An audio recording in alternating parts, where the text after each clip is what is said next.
¿Alguna vez han visto esos programas de cazafantasmas donde las personas usan tecnología súper avanzada para captar seres sobrenaturales? Bueno, yo creo que todos esos aparatos los alejan en lugar de acercarlos, o quizá quitan un poco de la esencia de lo sobrenatural y hacen parecer más a una investigación. A veces las cosas más simples los atraen, una vela, una casa fúnebre, un ambiente oscuro, qué sé yo.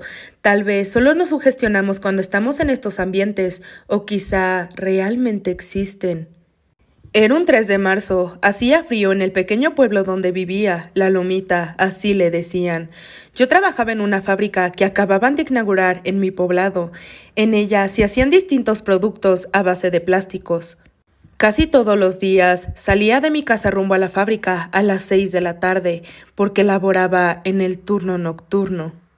Había una pequeña leyenda sobre la fábrica, y es que según esto fue construida al lado de un panteón.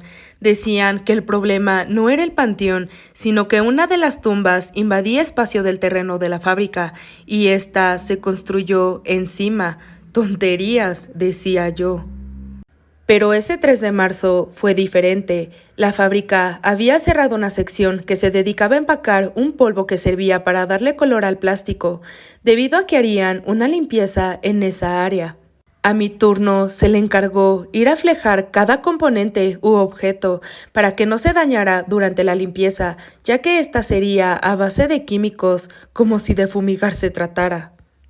Era la 1 de la mañana y se me encargó terminar de flejar unas cuantas cajas restantes mientras mis compañeros seguían con sus labores en otras áreas un poco más alejadas. El cuarto donde me encontraba era muy amplio, con luces que detectaban el movimiento, por lo cual solo encendían en el lugar donde alguien estuviese trabajando para así ahorrar un poco de luz. Estaba en una esquina del cuarto, sentada con el plástico para flejar y unas cuantas cajas. Recuerdo que me paraba de vez en cuando para que la luz que estaba sobre mí siguiera encendida. De repente sentía que la temperatura del cuarto bajaba, lo cual me resultó extraño, pues el termómetro que se encontraba pegado a la pared seguía marcando lo mismo, 20 grados centígrados. Pero era tanto el frío que podía notar mi respiración en el ambiente. Busqué algo para cubrirme y encontré una bolsa negra, de esas que se usan para la basura. Ya iba a terminar el trabajo y me negaba a salir solo por un suéter. Pasaron 15 minutos más. Y por fin acabé mi trabajo. Me paré de la silla y justo cuando me paré, las luces al final del cuarto se encendieron. Qué extraño, pensé, pues la puerta nunca se abrió y nadie más había entrado.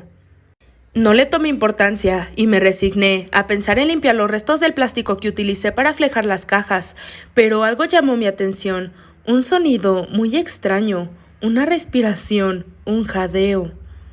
De repente, las siguientes luces que estaban como a 20 metros de mí se encendieron, dejando apagadas las anteriores. Sentí un escalofrío en mi cuerpo, una densidad en el ambiente imposible de describir y un frío extremo. Era como si estuviera en medio de una nevada. Las luces se apagaron y se encendieron las siguientes, como si aquello que estaba al final del cuarto se moviera hacia mí. Solo estaba a 2 luces de mí. Lo que sea que se escondía. Bien, basta de juegos, Gerardo. Grité, pero nadie respondió. Habían muchas cajas y estantes, así que quienquiera que fuese, no podía verlo. Además, reinaba una oscuridad que nos dividía. Las 2 luces, aún restantes, que estaban apagadas, eran parecido a un túnel. Solo se podía ver la luz al final. De pronto, se apagó la luz encendida del otro lado del cuarto y se encendió la siguiente al instante. Me asusté mucho y caminé muy despacio. Me agaché y me metí debajo de un escritorio donde se hacían las juntas en esa área. Unos segundos después, se apagó esa luz y encendió la siguiente. Era como si aquello tuviera la única intención de causarme un gran susto, o al menos eso quería pensar. Se escuchó cerca, pensé. La misma respiración jadeante se escuchaba aún más cerca, acechándome. Ya no distinguía si era una respiración o una máquina, un sonido que se iba distorsionando entre más tiempo lo escuchaba. Quise asomar un poco mi cabeza, solo para corroborar que era alguien acechándome y haciéndome una broma de mal gusto, pues no eran solo las luces, sino el frío intenso que se sentía, los sonidos y el hecho que tuvo que ser planeado con mucho cuidado. Para entrar al cuarto, sin usar las puertas que hacen mucho sonido al abrirse, al instante que asomé la cabeza por el escritorio, las únicas dos luces se apagaron, dejándome en la penumbra, como si no hubiese nadie en la habitación, incluyéndome. Sin previo aviso, me sostuvo de mis tobillos, apenas iba a dar la vuelta, cuando de la nada jalaron con tal fuerza que me caí. Mi mentón golpeó muy fuerte contra el piso, me empezó a arrastrar por todo el pasillo que daba a la pared. Gritaba en vano, pues aparentemente nadie me escuchaba.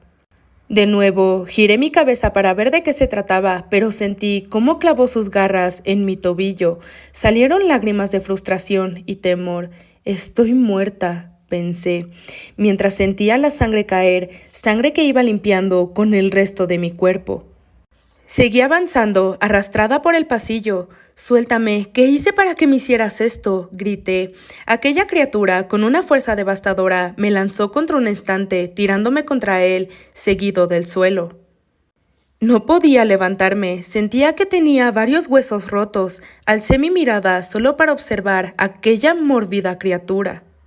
Era enorme, medía mínimo unos 7,5 metros, y era alto y delgado. Una sombra completamente oscura, eso era. Respiraba profundamente como si se tratara de un animal o una máquina que ventilaba. Y en donde deberían de estar sus ojos había un par de cuencas vacías que se veían blancas por dentro. Solo pasaron un par de segundos, pero me distraje lo suficiente para que aquella criatura me atravesara por el pecho. Fue un dolor instantáneo que culminó en mi muerte. Todo estaba oscuro, desaparecí, escuché unas palabras que dijeron: «Pesadilla eterna, ahora eres mío, por siempre». Era la 1:15 de la mañana y desperté en mi silla después de aquella tenebrosa pesadilla. Estaba empapada de sudor y temblando. Revisé mi pecho, mis pies y mis manos. Todo parecía estar en orden. Entonces caí a la idea, solo fue una pesadilla. Dije, mientras mi ritmo cardíaco disminuía. Alcé mi mirada, observé por última vez cada rincón de la habitación. La última luz de aquella habitación estaba encendida.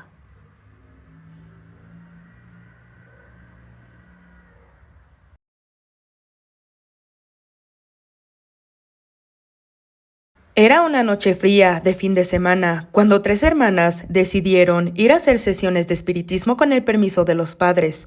Naturalmente, en un cementerio abandonado, allá casi a las afueras del pueblo. La velada fue lenta, pero muy agradable, hasta que ya se empezó a hacer muy tarde y las hermanas pensaron en irse, pero en ese momento, un último espíritu apareció en el tablero de Julia, la hermana mayor, para contactar con ellas. Las 3 chicas preguntaban rápido, ya que estaban cansadas y querían dejar el juego, mas ese espíritu no se quería ir. No contestó nada, pero les dejó una última advertencia. Pasara lo que pasara por la noche, no debían salir para nada del cementerio hasta el amanecer, o sería peligroso, sufriendo fatales consecuencias. Julia no se creyó mucho y había quedado ya con su novio. Cerró la sesión y salió con su tablero en la mochila, primero rumbo a casa para arreglarse antes de la cita. La mediana, Elena, quería de verdad obedecer al espíritu, pero el miedo la venció. Salió también del cementerio, a su casa sabiendo que solo los padres podrían consolarla, y solo se quedó María, la más pequeña. Al amanecer, la pequeña amaneció tranquila en el cementerio y salió sin problemas. Pero al llegar a su casa, la madre le esperaba en la puerta, llorando, y le dijo que encontraron los policías los cuerpos de las hermanas mayores antes de llegar a casa. Al parecer, la mayor se mató en un accidente de moto por la noche, y la mediana, al saltar la valla alta del cementerio, se cayó de cabeza. Al parecer, ese espíritu tenía razón.